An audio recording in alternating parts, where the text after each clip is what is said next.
Talk, music, get it all. 24 hours. On West Africa Democracy Radio. 94.9 FM Dakar.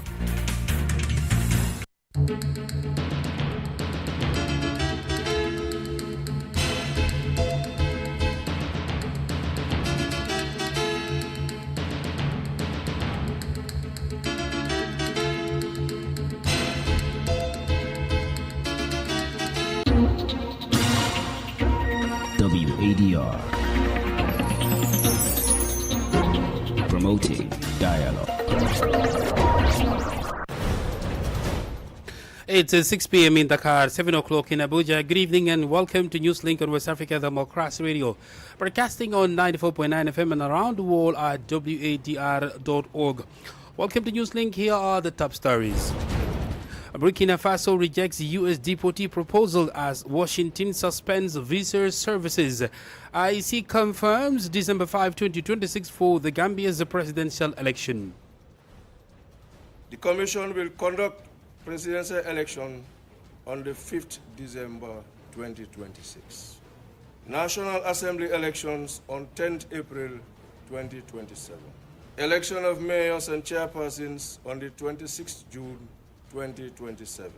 Presidential campaign officially kicks off in Côte d'Ivoire ahead of the October 25 polls as election chair urges responsible engagements, and university workers in Nigeria state process over unmet demands. The non-teaching staff in the university should be treated with dignity. We are all equal. We are all critical stakeholders in the university system. Please stay tuned for details of these stories and more. West Africa Democracy Radio. It's you speaking. Many thanks for joining our broadcast. My name is Hankule Janko. We begin the bulletin in Burkina Faso, where the government has rejected a U.S. proposal to accept deported migrants, prompting Washington to suspend visa services in the West African country. The move has triggered diplomatic tensions and raised questions about pressure tactics being used by the United States. Augustine Coley reports. Tensions are rising between Burkina Faso and the United States after the military-led government in Ouagadougou refused to accept deportees from the U.S. Speaking on national television, Foreign Affairs Minister Karamoko Jean-Marie Traoré said he rejected a proposal from the U.S. Embassy to receive migrants from third countries, a request he claims has been made several times. The minister openly questioned Washington's move to suspend visa issuance, suggesting it could amount to blackmail, adding Burkina Faso is a place of dignity, a destination, and not a place of expulsion. In response, the U.S. Embassy in Ouagadougou announced a temporary suspension of all immigrant, tourist, student, and business visas. Burkinabe citizens are now being redirected to apply for visas through the U.S. Embassy in neighboring Togo. The United States has cited Burkina Faso's failure to comply with visa-related protocols, according to a diplomatic note referenced by Minister Traoré. The move comes amid a broader immigration crackdown on President Donald Trump's policies, which continue to influence U.S. immigration enforcement. Several African nations, including Eswatini, Ghana, Rwanda, and South Sudan, have accepted deportees from the U.S. in recent months. But Nigeria, like Burkina Faso, has refused. Burkina Faso's military government, led by Captain Ibrahim Traoré, seized power in a 2022 coup and has since taken a strong pan-African stance, pushing back against what he calls Western interference. Augustine Coley reporting. Still in Burkina Faso, the government plans to require large companies to establish their headquarters within the country. A draft bill to that effect was adopted on Thursday during a Council of Ministers meeting. According to the government, the move aims to attract more capital into the country and, in the words of the Minister of Economy, Abubakar Nakanabo, accelerate the urbanization of cities. He spoke after the Council of Meetings. The preliminary draft law stipulates that all companies with an average annual turnover of 5 billion CFA francs or more over the past 3 years will now be required to build their headquarters in Burkina Faso in accordance with clearly defined standards. The state will provide tax incentives on certain construction materials to support this initiative. However, strict deadlines have been set to ensure that these large companies construct their headquarters and that the law's implementation is effective. Once the bill is submitted to and adopted by the Transitional Legislative Assembly, companies will have a 6-month deadline to present their real estate project. After that, they will move on to the construction phase. Construction standards will vary based on a classification determined by the company's turnover. First category, companies with an annual turnover above 100 billion CFA francs. Second category, companies with turnover between 50 and 100 billion CFA francs. Third category, companies with turnover between 10 and 50 billion CFA francs. And finally, fourth category, companies with turnover between 5 and 10 billion CFA francs. Burkina Faso's Minister of Economy, Abubakar Nakanabo. In Mali, the Director General of Trade, the Consumer Affairs and Competition has launched a large-scale inspection and awareness campaign on fuel distribution. The operation, initiated on Thursday, aims to enforce official fuel price at the pump and put an end to the sale of fuel in jerrycans. This measure comes as the country has recently faced a fuel shortage in several major cities. Abdullah Hassan has the details in the following report. The campaign, which began on Thursday, covers the district of Bamako and all regions across the country. It follows decisions made by the Interministerial Committee for Crisis and Disaster Management, which met last week to assess security measures to ensure the country's fuel supply. Through this inspection and awareness initiative, the Directorate General of Trade seeks to enforce official pump prices, monitor stock levels, and prevent hoarding or discriminatory sales practices. According to authorities, the initiative will also help improve fuel distribution nationwide and put an end to sales to jerrycan vendors. The Directorate has also called on the public to show understanding and patriotism in supporting these measures, which are aimed at stabilizing the fuel market. Meanwhile, the Attorney General has issued a warning against price manipulation, refusal to sell, and the spread of false information about fuel availability. In a statement, the prosecutor condemned the actions of certain individuals seeking to disrupt public order, undermine social peace, and weaken the national economy. He further stressed that anyone defying these directives will face legal sanctions under existing laws. The Attorney General also urged citizens to act responsibly and report any behavior that violates the law. A report by our Bamako correspondent Aliu Cham, voiced by Abdullah Hassan. Now let's head to the Gambia, where the countdown to the Gambia's 2026 presidential election has officially begun. The Independent Electoral Commission, IEC, has unveiled a full schedule for the 2026-27 election cycle, a roadmap that begins with the supplementary voter registration and leads to what many are calling a defining moment in Gambia's democratic history. Presidential election day set for the 5th of December 2026. The announcement made yesterday also outlines key dates for National Assembly, councillors and mayoral elections, along with important deadlines for registration, nomination and campaigning. With 19 political parties already registered and more on the way, the stage is being set for the highly competitive and participatory election season. Well, Joseph Colley is the chairman of the Gambia's Independent Electoral Commission. The Commission will conduct presidential election on the 5th December 2026. National Assembly elections on 10th April 2027. Election of mayors and chairpersons on the 26th June 2027. Meanwhile, supplementary voter registration will be conducted from 1st April to 14th May 2026. The voter registration will be an addition to the already existing voter register of 2021. The Commission has decided to fix different dates for these sets of elections, considering legal requirements. Furthermore, such decision is also informed by key considerations such as logistics, transparency, and integrity of the process. The Commission has already validated its strategic plan for the period 2025 to 2029. Inclusion and enhanced transparency in the electoral process are some of the key priorities encapsulated in the said plan. During the conduct of this electoral cycle, the Commission seeks to include all stakeholders in its activities to ensure increased understanding of the electoral process, and in so doing, build trust and confidence in the process. Joseph Colley is the chairman of the Gambia's Independent Electoral Commission, IEC.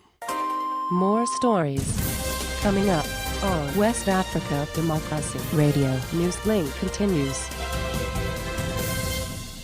In Côte d'Ivoire, the presidential election campaign is officially underway with over 8.7 million voters expected to head to the polls in 2 weeks.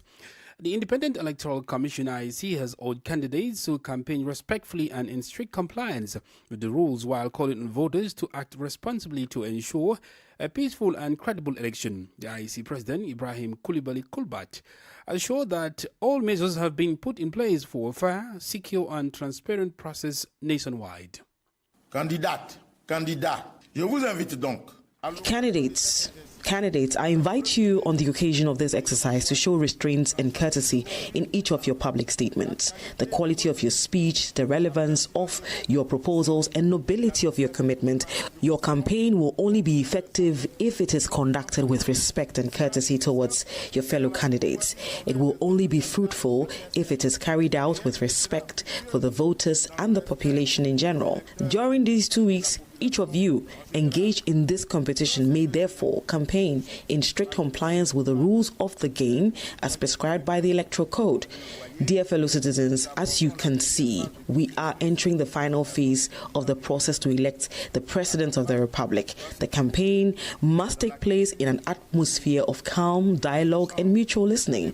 You must remain attentive, not only to find solutions to your own challenges, but also to identify the best answers to the concerns of your fellow citizens, and to make choices that will shape the future of our national community. At the end of this campaign period, it will be up to you to make the right choice with full awareness and understanding on October 25 during the vote. En toute connaissance des causes, le 25 octobre, lors du scrutin. President of the IEC of Côte d'Ivoire's Electoral Commission, Ibrahim Coulibaly Coulibaly. Elsewhere in Guinea, the provisional list of political parties and independent candidates competing for the December 28 presidential election has been unveiled. The list was announced by the General Directorate of Elections, DGE, during a press briefing held on Thursday, October 9, 2025 in Conakry. Guinea's presidential election is already shaping up to be a decisive moment in the race towards Secretariat, where familiar faces and new faces intend to compete at the ballot box. There are 50 political parties in the running and 16 independent candidates. After more than 5 months of anticipation, the first government of the Fifth Republic of Togo has been officially unveiled by decree signed by the President of the Council. But the new lineup is already stirring controversy, drawing swift criticism from opposition parties. The Alliance of Democrats for Integral Development, or ADDI, has rejected the appointment of Martin Sankaraja as Minister of Solidarity, Gender, Family and Child Protection. And in a similar tone, the Socialist Pact for Renewal, led by Professor Wolu Komi, has dismissed the government formation as a non-event. Well, Donatien Awosho is the National Communication Officer of the Socialist Pact for Renewal, PSR. Key ministries are linked to the council. This represents a concentration of power. We don't know if, based on language, we will find the right people or those who are well versed in these portfolios. We have social dialogue, the Ministry of Labor, which is linked to the presidency, and the Ministry of Defense. These have always been linked with a few exceptions. This concentration of power has always existed, so it's nothing new to Togo. So the PSR can only observe and, if necessary, comment. Donatien Awoso is the National Communications Officer of the Socialist Pact for Renewal, PSR. In Nigeria, non-academic staff of universities embark on a one-day nationwide protest on Thursday of the government's failure to address their welfare concerns. The Joint Action Committee of the Senior Staff Association of Nigerian Universities, SANU, and the Non-Academic Staff Union of Educational and Associated Institutions, NASU, says the decision follows what it describes as years of neglect by the federal government. WDR's Usman Omar reports from Nigeria. In a circular to all university branches, The unions directed all members to hold peaceful marches and press briefings across campuses to highlight their demands, which include the alleged unfair distribution of a 50 billion naira earned allowances fund, delay in negotiating their 2009 agreements, and unpaid salaries and arrears dating back to 2022. The non-teaching staff in the university should be treated with dignity. We are all equal. We are all critical stakeholders in the university system, and this is why we are calling on all women in Nigeria. We are calling on National Assembly to intervene. We are calling on international community to intervene. We are calling on clergymen in Nigeria, the religious leaders, people of thought to come and intervene. You recall that the government approved 25% and 35% increase in our salary. It was implemented. But the arrears of the whole 1 year was not paid. The unions say they have exhausted all dialogue channels after several unproductive meetings with the government Joint Consultative Committee. They maintain that Thursday's protest is a signal of growing frustration among university non-teaching staff who feel marginalized in the country's education system. Observers warn that another round of industrial action could further disrupt academic activities already struggling to recover from previous strikes.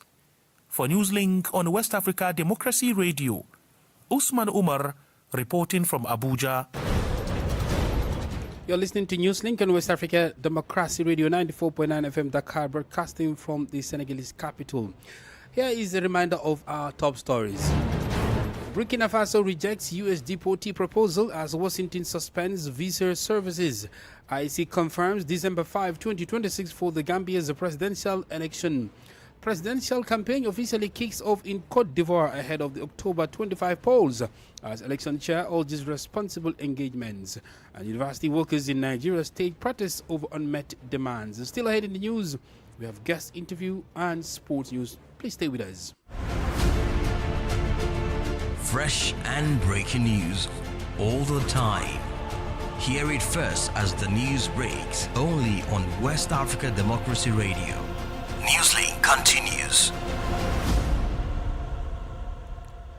In Liberia, the third and final quarter of the 55th legislative second session resumed today in Monrovia following the recent amendment to the Public Financial Management Law, which now aligns the fiscal year with the calendar year.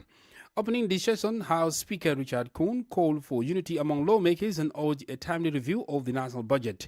He also stressed the need to prioritize critical sectors, including health, education, and aviation, as the legislature works to complete key legislative actions.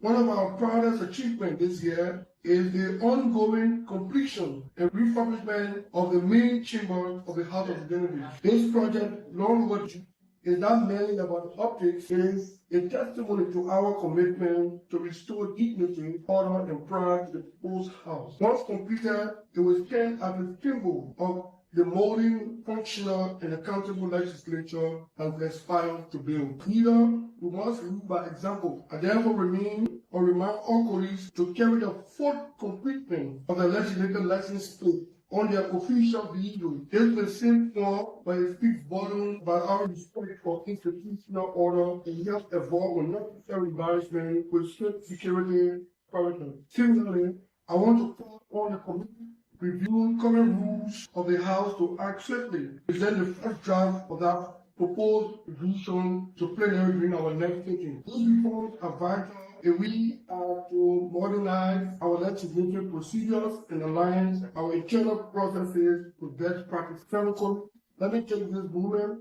to all our committee chairpersons and co-chairpersons to work collaboratively. Committee are the engine rooms of this legislature. It is there that the hard work of the lawmaking, oversight, and policy scrutiny takes place. I encourage you to engage one another, share expertise, and ensure that reports are timely, thoroughly, and action-oriented. House Speaker Richard Kuhn of Liberia's Parliament.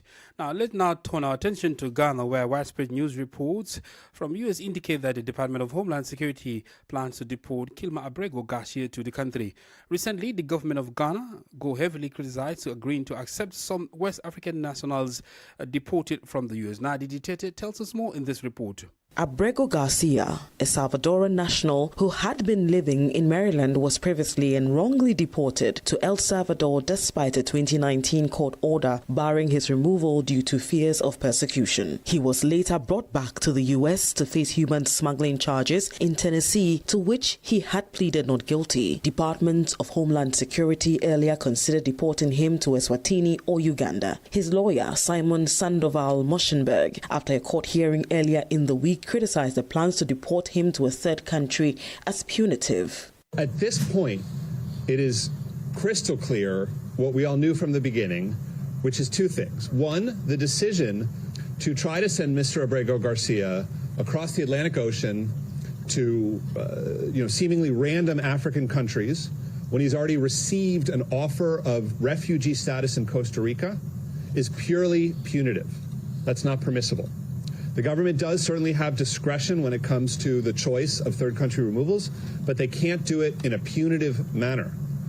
And then the second thing is that his detention is now completely impermissible. The only lawful purpose for ICE to detain someone is to carry out their removal. Here, there's no removal to be carried out. They refuse to remove him to the country that he's designated, which is Costa Rica. Latest report now indicates that the DHS intends to deport him to Ghana. Abrego Garcia's attorneys are scheduled for an evidentiary hearing on Friday regarding the government's steps to remove him following an immigration judge's recent denial of their motion to reopen their case. For WADR, Nadidi Tete, Accra. Our guest interview segment this evening takes us back to Côte d'Ivoire, where the Independent Electoral Commission (IEC) has urged candidates to campaign respectfully in strict compliance with the rules, while calling on voters to act responsibly to ensure a peaceful and credible election. The presidential election campaign is officially underway, with over 8.7 million voters expected to head to the polls in 2 weeks. Well, IEC President Ibrahim Kulbal assured that all measures have been put in place to ensure a fair, transparent election nationwide. Well, our guest is Kobe Dobukat, an international public affairs analyst who weighs in on the campaign process. Politics, analysis on major news, social matters, and all. This is a guest. Like we say about every other country, every other political process across Africa, the incumbency factor is usually a very, very strong factor, even if the incumbent tries to put what seems to look like a level playing ground in place for everybody to operate. But of course, in the case of Côte d'Ivoire, we've followed how that trend has developed over time, with several areas of disagreements between the opposition and the ruling party, with various ways in which we can see that the electoral process is being tampered with by the ruling party. So the situation is such that the case of the opposition in Côte d'Ivoire has become very, very dismal, with the disqualification of the top candidates that the opposition parties have been able to field. Considering the new candidacy of opposition leaders like Jean-Louis Billon from the PDCR, although the PDCR has not issued any voting instructions following the rejection of its president Tijan Cham's candidacy, as well as Awa Domelo, who is running as an independent candidate after being removed from the PPACR, a former backing of Laurent Gbagbo's party. How do you think they can unite these political parties, ensuring that they have a stable campaign and that they be able to convince the Ivorian populace? The contest, well, I would say it's a two-way contest. There is no way out of the fact that without coming together, the opposition parties cannot really have a say. The only way that they can actually stand a chance against the ruling party is by closing their ranks. And so far, well, we've not seen any discussion in that regard. But it is important also for them to begin to think about engaging this process as a matter of make or mark, rather than only as academic exercise. With the Constitutional Council's rejection of the candidacy of major political figures like Tijan Cham and Laurent Gbagbo, how do you assess the legitimacy and inclusiveness of the current electoral process, and how might this affect the voter turnout and stability during the election? Well, I think things are very, very clear. First of all, already the top candidates, which brings in a lot of excitement into the process, have been disqualified. These are the most popular candidates: Laurent Gbagbo, Guillaume Soro, Tijan Cham. These are the most popular candidates within the opposition field. They have been disqualified. So definitely you will expect that the interests of the people will drop in participation. So already we will see a drop in the level of participation in the electoral process compared to the last election. With the rejection of these major opposition candidates, do you foresee a peaceful campaign process, or one that will be marked by violence or disruption coming from disenchanted supporters or members of these rejected opposition candidates?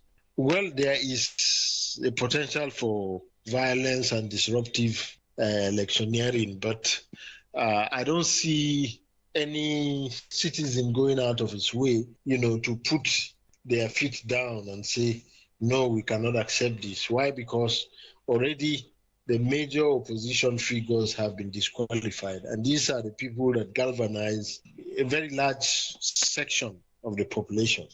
So you would expect that since they are not in the election, on the electoral ballot, and perhaps they have not initiated a sort of alternative process, a sort of agitation against what no doubt they consider as an injustice. I don't see their supporters, coming out to be very forceful against the electoral process. So I think the elections may be smooth. There may be pockets of violence here and there in the campaign process, but beyond that, I think the elections will still go on, only that the outcomes may still go the way of the ruling party.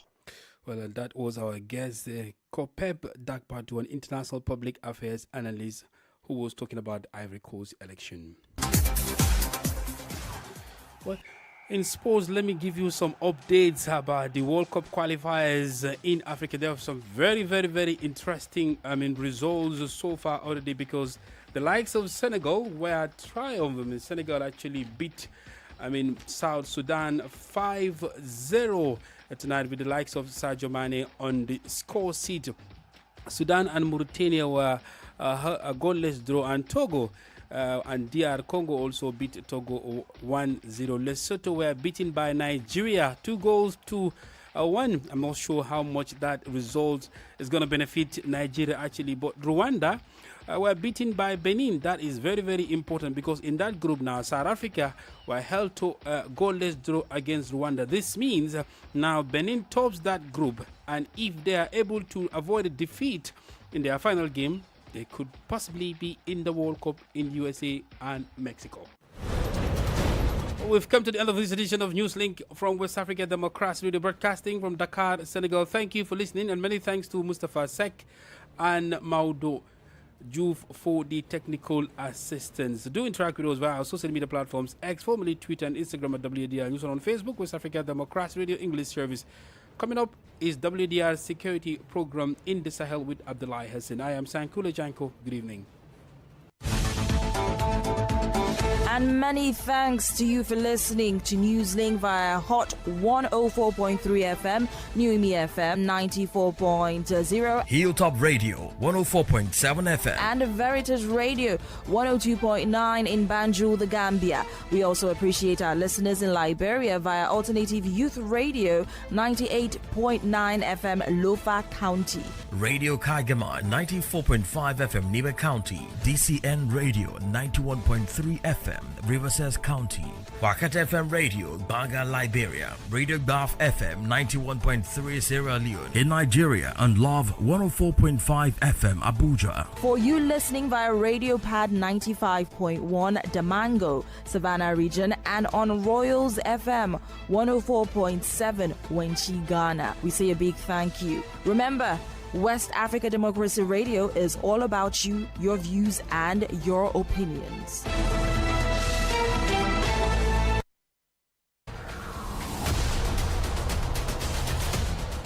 2025 is knocking at our door and is just waiting to take hold with its many promises. At WADR, our commitment to listening to you and giving you a voice remains unwavering. Our zeal and dedication to keeping you informed in real time about a dynamic and promising West Africa is matched only by our determination to maintain progress. In 2025, more relevant and innovative content, more music, more attention to everything that reveals West Africa and projects it onto the global stage. WADR, the first in WADR.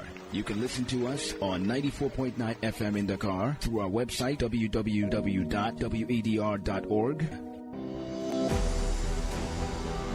This is